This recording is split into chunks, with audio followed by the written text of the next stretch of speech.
আমার কাছে মনে হয় কি যে আমাদের লোকাল যে সাইডটা আছে সবাই ভালো খেলছে।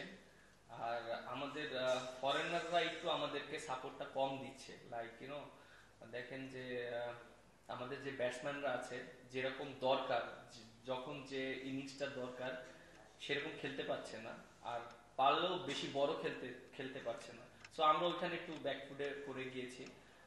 স্পেশালিস্ট আমরা লোকালরা খুবই ভালো খেলছে, বিশেষ করে আবু হায়দার রনি খুবই ভালো বোলিং করছে। আপনি দেখেন ও মনে হয় সেকেন্ড হাইয়েস্ট উইকেট টেকার। এবং মাহিদুল অঙ্কন ও যেভাবে ব্যাটিং করছে, পিছনের দিকে খেলছে, টিমকে ভালো প্রতিদিনই একটা স্টার্ট দিচ্ছে, খুব অল্প বলে বেশি রান করছে।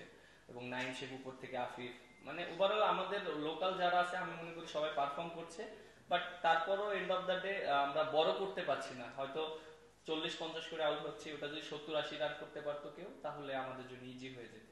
দেখেন, আপনি যেটা বললেন যে এর আগে বিপিএল এ করেছি, হ্যাঁ আমি দুইবার বিপিএল এ ক্যাপ্টেন্সি করেছি। একবার রাজশাহী কিংসে করেছিলাম, আর একবার চিটাগং এ করেছিলাম। আর এটা নিয়ে আমার জন্য থার্ড টাইম ক্যাপ্টেন্সি করছি। আর ক্যাপ্টেনটা এটা একটা, আপনার জিনিসটা দেখেন যে আহ, আপনি যদি হুট করে ক্যাপ্টেন্সি করেন আবার ক্যাপ্টেন্সি না করেন, একটু ডিফিকাল্ট প্রত্যেকটা প্লেয়ারের জন্য। এবং ক্যাপ্টেনের জন্য অনেক ডিফিকাল্ট, তার মাইন্ড সেট আপ অন্যরকম হয়। বাট আমার কাছে মনে হয় আমি না, যেই ক্যাপ্টেন হোক না কেন, তাকে যদি একটা নির্দিষ্ট সময় পর্যন্ত দেওয়া হয় বা তাকে যদি লং টাইমে চিন্তা করা হয়, তাহলে সে নিজেকে ওইভাবে মেন্টালি রেডি করতে পারে। আপনি দেখেন যে ওয়েস্ট ইন্ডিজ সিরিজটা আমি করেছি, একটা সিরিজ করেছি। আমি হয়তো প্রথম বাংলাদেশ টিমে ওই সময় ক্যাপ্টেন্সি করেছি। আমার জন্য অত এটা ইজি ছিল না, কারণ প্রত্যেকটা প্লেয়ারই ইনজুরি ছিল। এবং আমাদের যে ক্যাপ্টেন ছিল শান্ত, ও ছিল না, ও ইনজুরি থাকার কারণে আমি করতে হয়েছে। সেটা আমার জন্য অনেক বড় চ্যালেঞ্জ ছিল। তারপরেও অনেকটা মানিয়ে নিয়েছি। বাট আমার কাছে মনে হয় যে প্রত্যেকটা প্লেয়ার সাপোর্ট করাটা ইম্পর্টেন্ট এবং পারফর্ম করাটা ইম্পর্টেন্ট। একটা ক্যাপ্টেন তখনই ভালো রেজাল্ট করে যখন প্রত্যেকটা প্লেয়ার তাকে সাপোর্ট করে এবং প্রত্যেকটা প্লেয়ার তার জায়গা থেকে পারফর্ম করে। আমরা তো এরকম সিচুয়েশনের ভিতরে কখনো পড়িনি।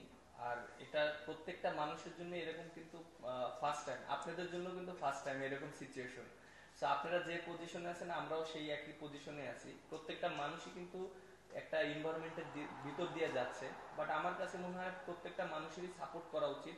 কারণ দেখেন যে আপনি যেটা বললেন যে গেট ভেঙে টিকিট পাচ্ছে না, খেলা দেখছে, বা দেখেন একটা নতুন যদি কোনো কিছু একটা এনভায়রনমেন্ট আসে সেটা কিন্তু একটু ডিফিকাল্ট হয়।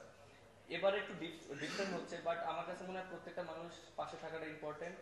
আর যেহেতু যে প্রবলেম গুলো হচ্ছে, আশা করি আমাদের যারা ক্রিকেট বোর্ডে আছে, যারা দায়িত্বে আছে, তারা এটা সুন্দরভাবে হ্যান্ডেল করবে। কারণ আলটিমেটলি দিন শেষে কিন্তু আমাদের সবার বদনাম হবে। তো আমরা যদি এই জিনিসগুলো যদি ঠিকঠাক মতন মেনটেন না করি, ঠিকঠাক মতন যদি আমরা ইউটিলাইজ না করতে পারি, তাহলে দিন শেষে আমাদের ক্রিকেটের জন্য বদনাম হবে এবং আমাদের সবার বদনাম হবে। তো আমাদের প্রত্যেকেরই দায়িত্ব এটা, যেন আমাদের বাংলাদেশের ক্রিকেটের যেন কোনো রকম বদনাম না হয়।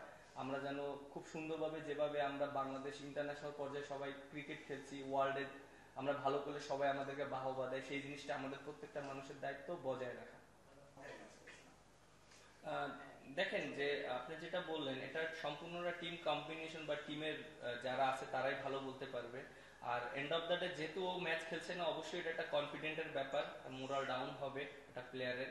বাট ও এটা কিভাবে নিজেকে মেন্টালিটি সেট করছে, এটা সম্পূর্ণ ওকে আরো মেন্টালিটি কিভাবে গ্রো আপ করতে হবে বা করতে হবে, এটা ও হয়তো ডিসিশন নেবে। বাট হ্যাঁ, ওর সাথে কথা হয়েছে।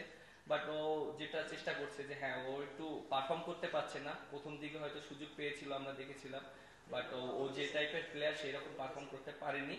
বাট আমি আশা করি অবশ্যই যে এখনো বিপিএল অনেক ম্যাচ আছে, যখন খেলবে অবশ্যই পারফর্ম করবে। আর চ্যাম্পিয়ন্স ট্রফির আগে যদি একটা দুইটা রান করতে পারে তাহলে ওরও কনফিডেন্ট লেভেলটা ভালো থাকবে। হ্যাঁ, দুইটা দুই রকম কন্ডিশন। আপনি দেখেন যে দুবাইতে আমরা যেখানে খেলেছিলাম, আপনি যেটা বললেন যে আমরা 18 সালে ফাইনাল খেলেছিলাম ইন্ডিয়ার সাথে। ওইখানে একটু কন্ডিশনটা অন্যরকম, উইকেটটা অন্যরকম থাকে, ওয়েদারটা একটু হট থাকবে। আর উইকেটটা অনেক সময় বোলিংও অ্যাডভান্টেজ থাকে, ব্যাটিংও থাকে। বাট আমরা জানি ওইখানে কন্ডিশনটা কিরকম, সো আমাদের এটা একটা ভালো অ্যাডভান্টেজ থাকবে। আর যেটা বললেন রাহুল পিন্ডি, অবভিয়াসলি এটা আমাদের জন্য একটা বড় একটা অপরচুনিটি থাকবে এর জন্য, যেহেতু আমরা পাকিস্তানে 2টা টেস্ট ম্যাচ একই মাঠে খেলেছিলাম, আর ওই কন্ডিশনটা সম্পর্কে আমরা জানি ওইখানে উইকেটটা কিরকম আছে। সো এটা একটা ভালো একটা বাত্রি আপনার একটা দিবে, কনফিডেন্ট দিবে প্রত্যেকটা প্লেয়ারের, বিশেষ করে আমারও অনেক কনফিডেন্ট দিবে, কারণ যেহেতু আমি ম্যান অফ দ্য সিরিজ হয়েছিলাম ওইখানে। কারণ উইকেটটা অনেক ভালো থাকবে, অনেক চ্যালেঞ্জিং থাকবে বোলারদের জন্য। সো অবশ্য আমরা বোলাররা ওইটা চিন্তা করবো যে কিভাবে আমরা ওখানে ভালো করতে পারি। আমরা তো খেলেছিলাম 2017 সালে সেমিফাইনাল ইংল্যান্ডে। সো অবশ্যই আশা করি যে সেমিফাইনাল খেলবো ইনশাআল্লাহ।